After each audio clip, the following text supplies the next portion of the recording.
तो एक चीज़ जो मैंने काफ़ी स्टूडेंट्स में ऑब्जर्व की है, क्लास 11 के स्टूडेंट्स की यहाँ पे बात कर रहा हूँ, इवन मेरे मेंटरशिप प्रोग्राम में भी कई सारे स्टूडेंट्स 25 एस्पिरेंट्स 11th ईयर वो एक ही चीज़ कॉमनली पूछते हैं मुझसे।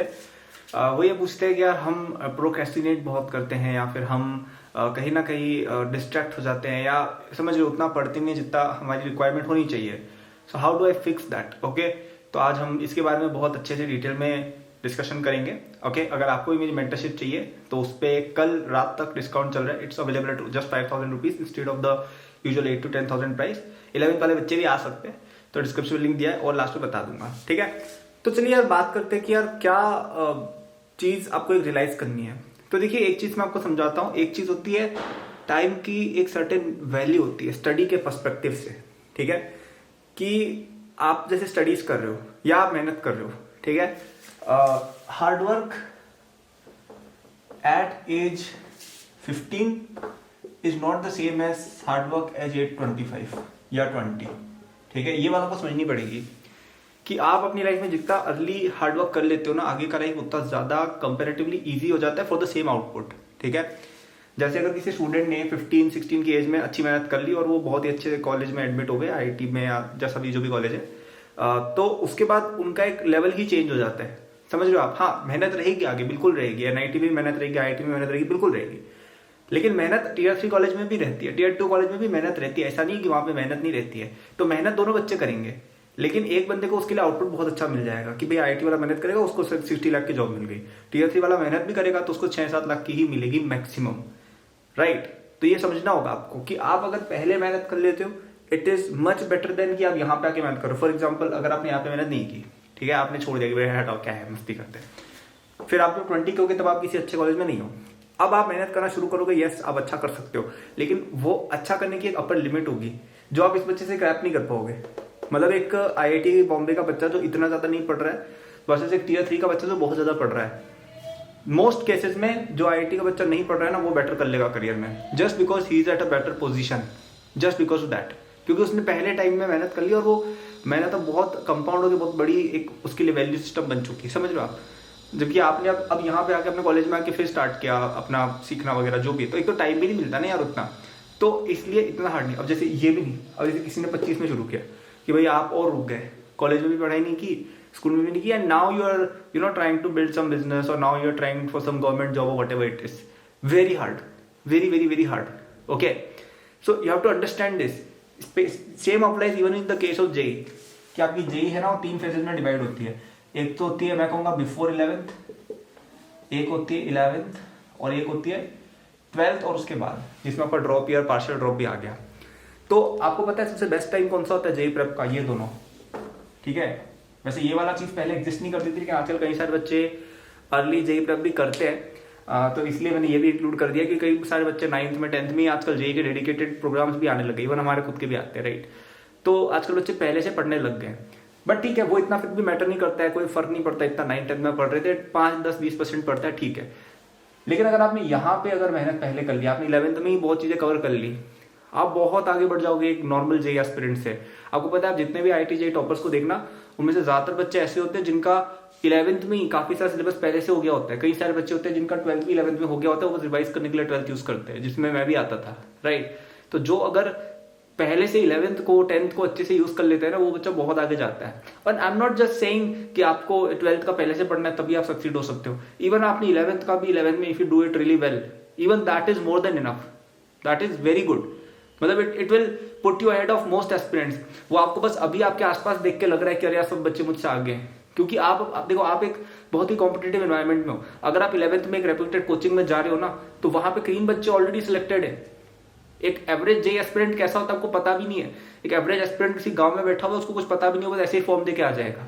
ठीक है, तो आप ऑलरेडी टॉप टीयर में कॉम्पीट कर रहे हो, और उसके अंदर भी आप देखिएगा कि अभी आप लोगों को जितने बच्चे दिख रहे हैं ना आपके आसपास, जो बहुत तेजी से जवाब दे देते हैं, बहुत फास्ट है, उनमें से ज्यादातर बच्चे इसलिए करते हैं क्योंकि वो पहले कहीं कोचिंग में जाते थे, उनको कुछ चीजें रटी हुई है।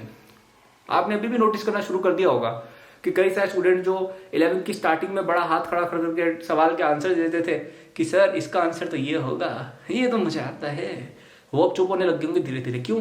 क्योंकि पहले के चैप्टर में वेक्टर्स काइनेमेटिक्स हर बच्चे को आते हैं, 9वीं 10वीं में जो कोचिंग जाता है हर बच्चे को आते हैं, तो वहां पे रट के जवाब दे देना बहुत आसान है।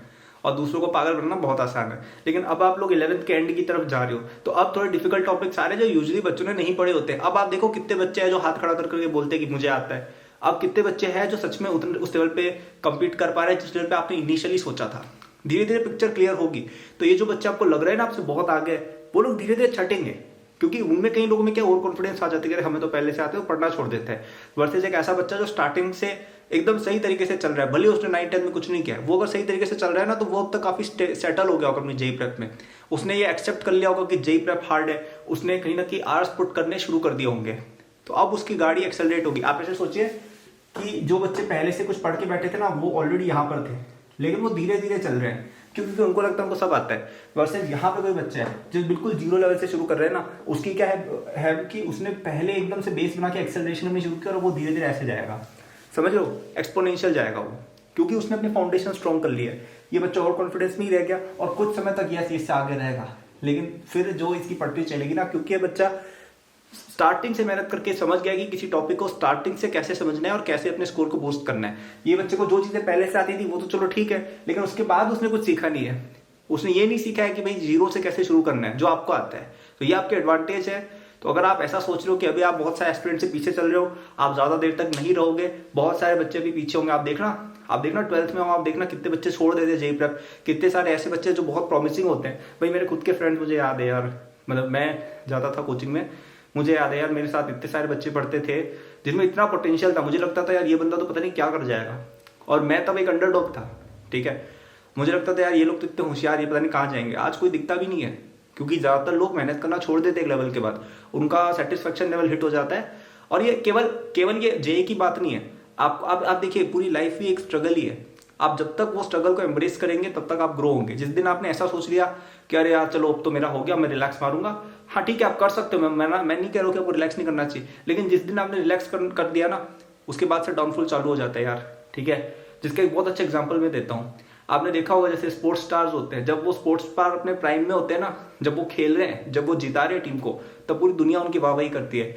लेकिन जब वो रिटायर हो जाता है बंदा, ठीक है, हाँ ठीक है, obviously retirement is an inevitability sports में, लेकिन जब वो बंदा रिटायर हो जाता है उसके बाद कितने लोग उसके लिए तालियां बजाते हैं, वो आना भी बंद हो जाते हैं, उनकी सोशल मीडिया व्यूइंग कम हो जाती है, उनकी स्पॉन्सरशिप कम हो जाती है। क्यों?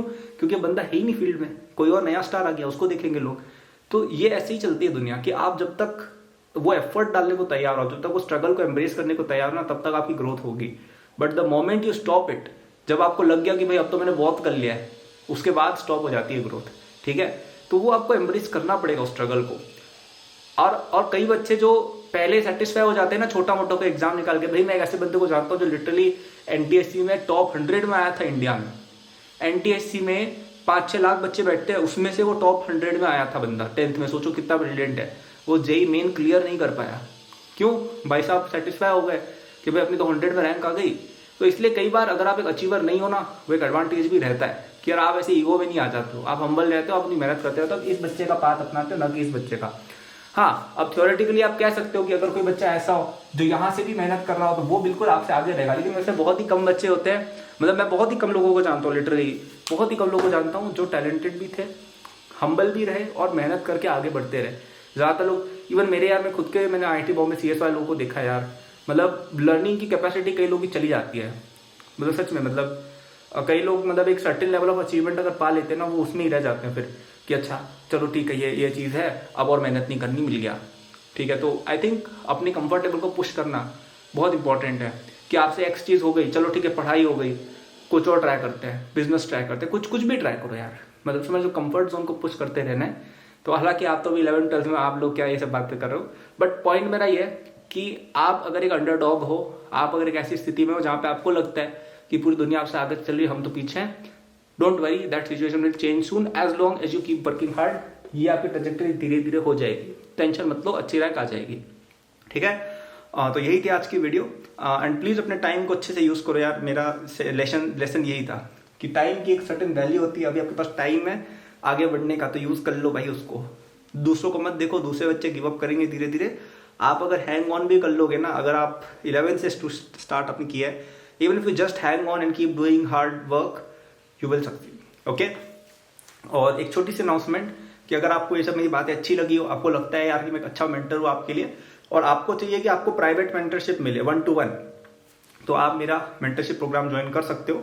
डिस्क्रिप्शन में फर्स्ट लिंक दिया है, ये कल रात तक डिस्काउंटेड है। यूजुअली एक कोर्स 8 से 10 हज़ार का आता है, लेकिन अभी ये केवल 5 हज़ार का आ रहा है। और आप मेरी कोई सी भी वीडियो देख लो, मैंने आज तक इस ग्रुप पे कभी डिस्काउंट नहीं निकाला है, क्योंकि इसमें मेरे को अपना टाइम देना पड़ता है। ठीक है, कोर्स में तो मैं फिर भी निकाल देता हूँ, इस पे नहीं निकालता हूँ मैं। तो this is the only opportunity will get. अभी दिवाली है तो यार, और हाँ, हैप्पी दिवाली ऑब्वियसली। ठीक है, तो आप डिस्क्रिप्शन में जाके उसमें एनरोल हो सकते हो। फर्स्ट लिंक है, क्लिक करना, ऑनलाइन पेमेंट आएगी, करना, और फिर तुम्हें डिटेल्स मिल जाएगी। अपना पहला सेशन है कल, आज दिवाली इसलिए आज नहीं रख रहे, कल रात को 9 बजे अपन आएंगे लाइव। और आप मुझसे कुछ भी 1-on-1 पूछ सकते हो। तो एक जूम कॉल रहती है, उसके अंदर बच्चे मुझसे सवाल जवाब पूछते हैं, सबको मैं एक एक करके टाइम देता हूँ। ठीक है, आप मुझसे लाइव कुछ भी पूछ सकते हो। आपको प्रिपरेशन में कुछ डाउट है, आपकी स्ट्रैटेजी आपको बनानी है, आपके लिए प्लान बनाना है, आपको कुछ टारगेट देना है, आपकी कुछ कमी है जो बतानी है, सब कुछ मैं बताता हूँ। ठीक है, it will be just like having an elder brother who is an AIR1 and an IIT Bombay CS grade. It will just be like that. Okay, और वहां पे ना सारे बच्चों ने रिपोर्ट किया है, increase in their performance and increase in their marks, सबने रिपोर्ट किया। मतलब एक भी मैं बच्चे को नहीं जानता हूँ एक्सेप्शन जिसने ये बोला है कि यार आपका ग्रुप ज्वाइन किया हमने, आपसे हमने लाइव इंटरेक्शन की, आपने हमें बताया कैसे क्या करना है और हमारी इंप्रूवमेंट नहीं हुई। ठीक है, it's a very good investment, क्योंकि केवल कुछ 4-5 हज़ार रुपए देके आपकी परफॉर्मेंस अगर इंक्रीज हो रही है भाई, it's worth a lot of money. Because आपके अगर 10-20 नंबर भी बढ़ जाते हैं ना एग्जाम में, इसका मतलब आपके पूरे कॉलेज चेंज हो जाएगा, और कॉलेज चेंज होने का मतलब आपका पूरा प्लेसमेंट सिनेरियो चेंज हो जाएगा, जो आगे lakhs and crore of rupees में रिफ्लेक्ट होगा। बिल्कुल एक्सेजरेशन नहीं कर रहा हूँ भाई मैं, किसी से भी पूछ लो, एग्जाम में ना 1-2 नंबर से सीटें चेंज होती है, और आपके अगर 40-50 नंबर में बढ़ा सकता हूँ just by guiding you properly, see how much worth that is. So just for rupees 5000 आपको ये कल रात तक डिस्काउंट रहेगा, तो डिस्क्रिप्शन में जाके इसे ले सकते हैं। Thank you for watching, good luck.